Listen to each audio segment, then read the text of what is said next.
Once upon a time, in a peaceful little village surrounded by green rolling hills, there lived a kind old farmer named Tom. He had a donkey named Dusty, loyal, gentle, and hard-working.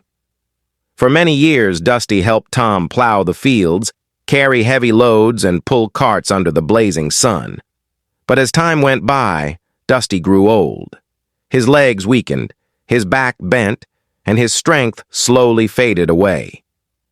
Tom loved Dusty deeply, so instead of making him work, he let the old donkey spend his days peacefully, grazing under the warm sunlight in the open fields.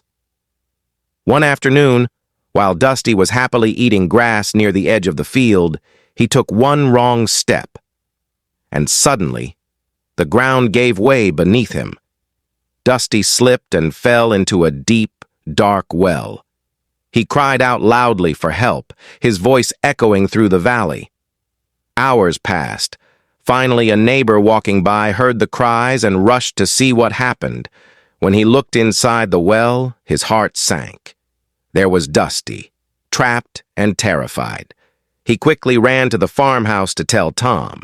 Within minutes, Tom and the villagers gathered around the well. They tried ropes, boards, even ladders.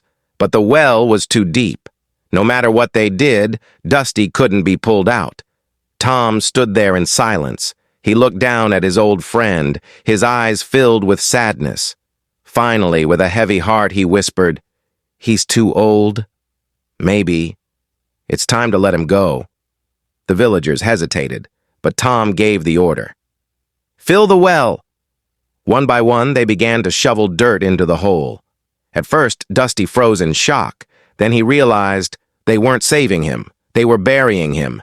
He cried out louder, terrified. But soon something changed inside him. With each shovel of dirt that hit his back, Dusty made a choice. He shook it off and stepped up. Again and again. Dirt falls. Shake it off. Step up. Hour after hour, he kept doing it. The villagers kept shoveling, unaware of what was happening below. Then the crying stopped. Tom leaned over to look inside the well, and what he saw left him speechless. There was Dusty, standing tall on a mound of dirt, his eyes calm and determined. Before anyone could react, Dusty took one final step and climbed out of the well. The villagers gasped. Tom's eyes filled with tears. Dusty looked at him for a moment, then turned and walked away into the open fields, bathed in the golden light of sunset. From that day on, Dusty lived free and proud, never looking back. And Tom never forgot what his old friend had taught him.